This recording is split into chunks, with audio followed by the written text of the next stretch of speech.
Hey folks, it's Dennis from Aspen Thicket Grouse Dogs. Thanks for tuning in.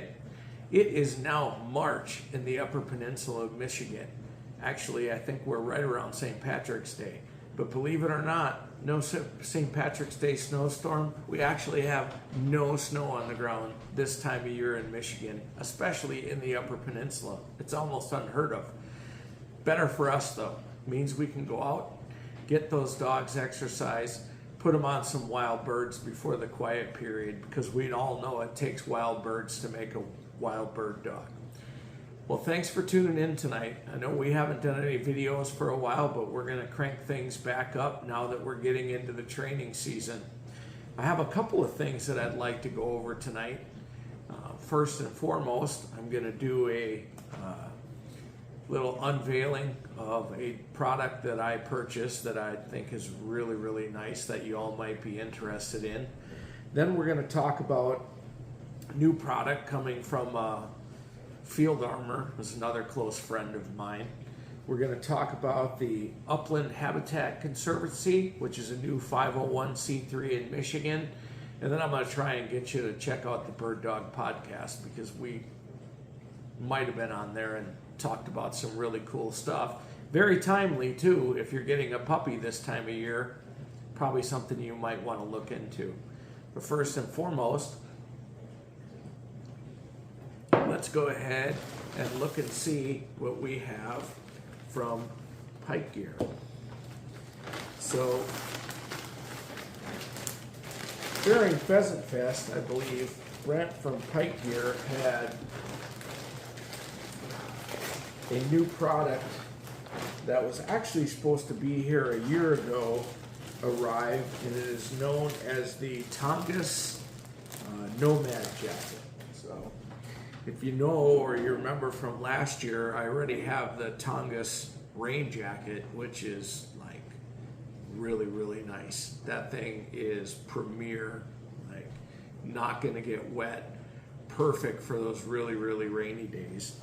And now what we have is, I guess this would be version 2 of the original Tongass pullover.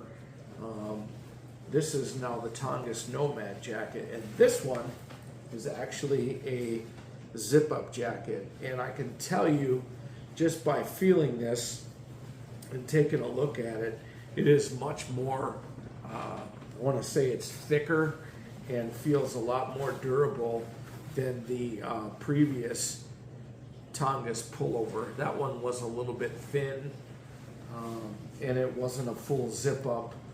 I don't remember that having a lot of pockets in it, and it was just more or less a shirt.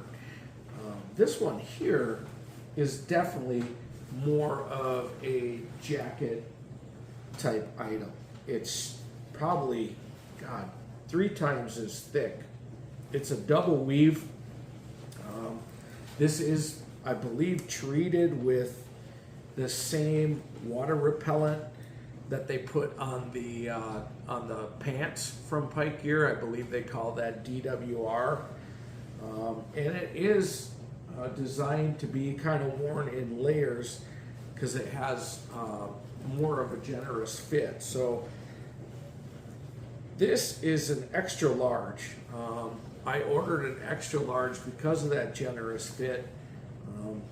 Normally in most jacket type situations, for instance hoodies, a 2XL is something that I would normally purchase, but I'm thinking the XL was going to be good here. So let's, nice zipper on it. Has a pocket. 1, 2 side pockets, jacket pockets, and then it looks like it has a chest pocket. And I'm filming with my phone, so I can't tell you if it's deep enough. Oh yeah, this is definitely, it would definitely be deep enough for you to put your phone in there, because we all know we go hunting with our phones nowadays, right? God, I wish we wouldn't do that, but let's give it a try. I will get it put on. Oh, nice. It has little thumb loops, thumb cuffs. that's your thing, if you're kind of into that, honestly, if you're dealing with ticks in the woods, not a bad idea to have something like that, because it'll pull the cuffs down over you. Oh, it's got a real nice fit on it. I like it. Let's go ahead and get it zipped up. Feels good. Not bad. Not too long. We're going to do our shooting movements there. Not too short. Doesn't bunch up. See what it looks like here. Good movement. So again, this is an XL that I have. Doesn't appear to be too big. It's actually a really, really good fit.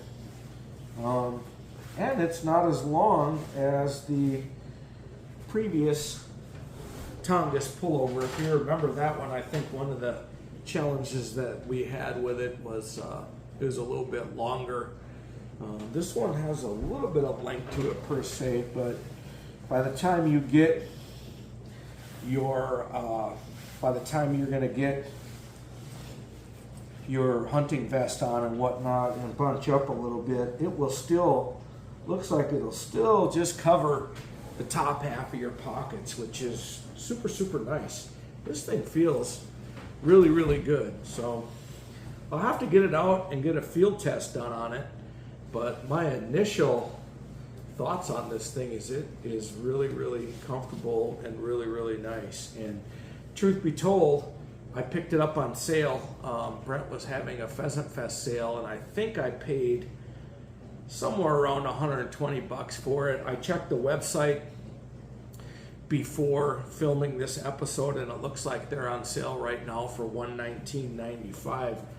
I think that is a really, really good price, and it's merely because I was shopping for a jacket like this. I had for years worn a fleece jacket similar to a fleece vest, but if you wear those, you know that those things get wet.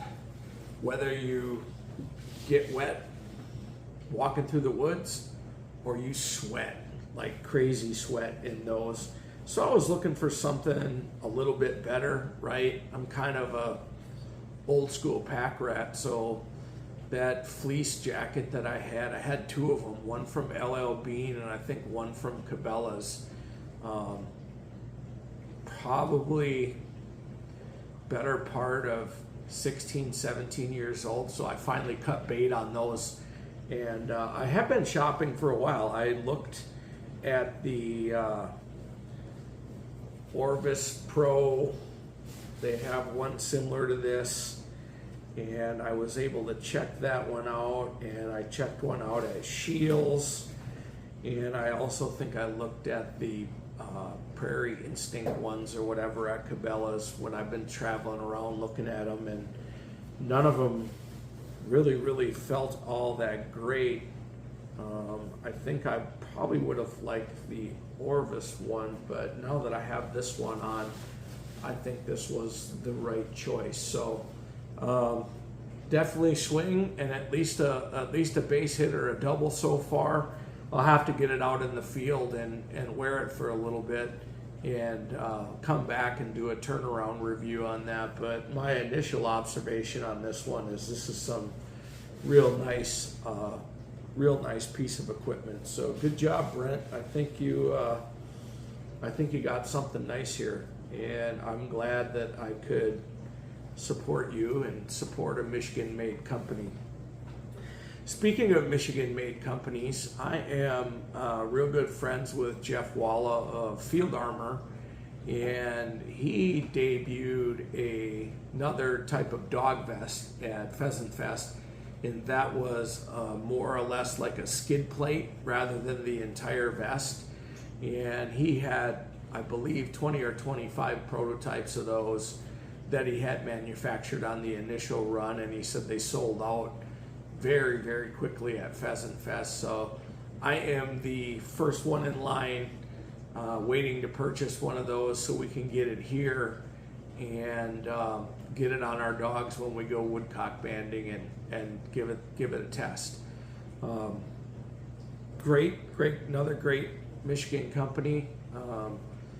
We used their, we were actually field testers for the original vest that they had done, and subsequent to that, we purchased some of the vests for our dogs as well. And if you've ever been in a situation where and I've had to do this, my Gabby dog took a 5-inch stick in the chest. I actually have it saved up here.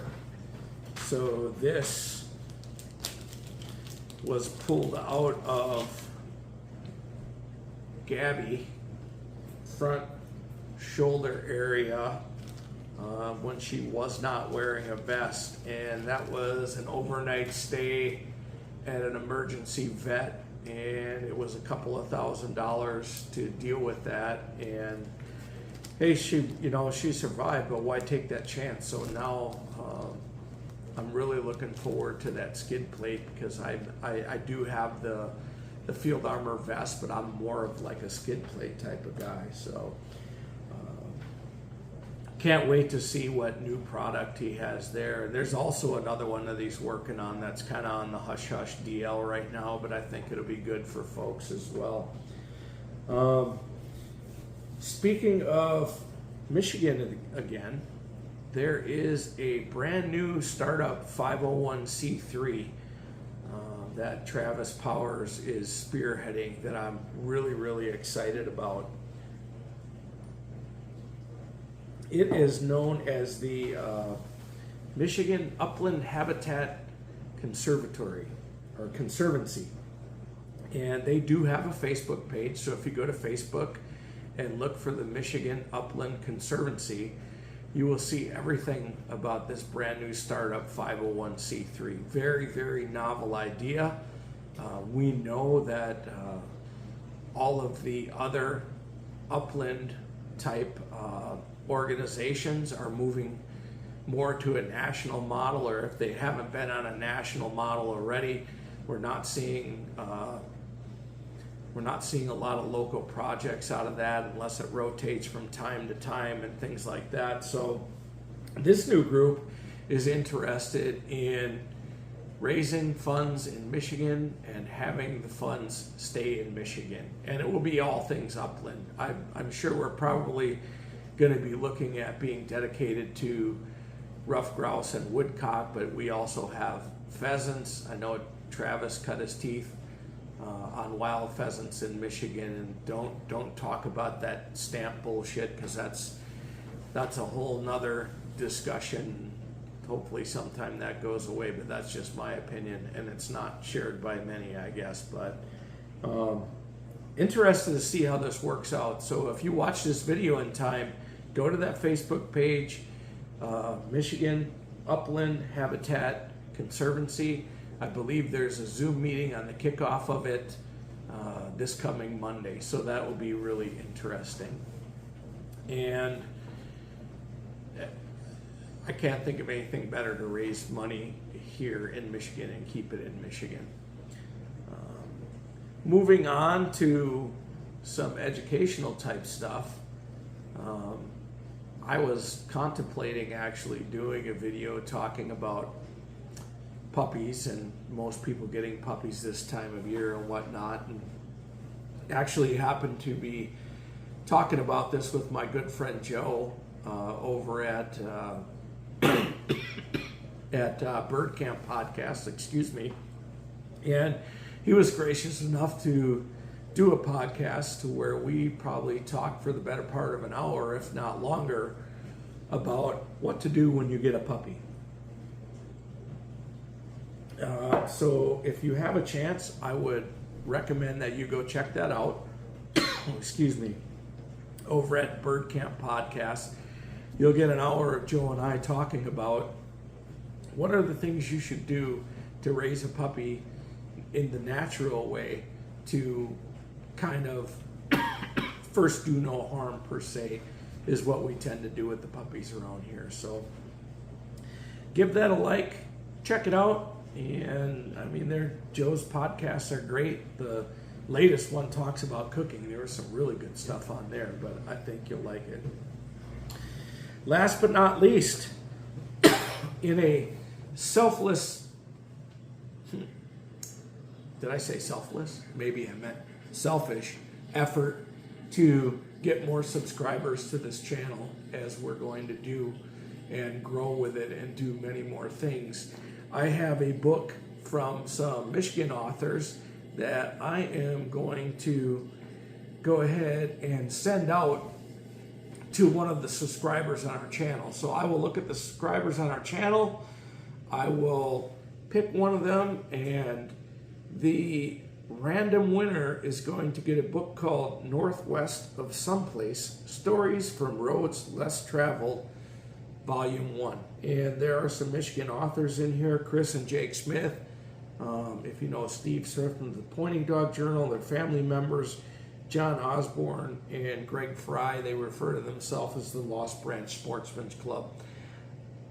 The book's used because I read it. It was a good read, and I'd like to pass it along to one of our subscribers, again, to promote some of these people that are friends of ours and grow our channel and actually grow the sport. So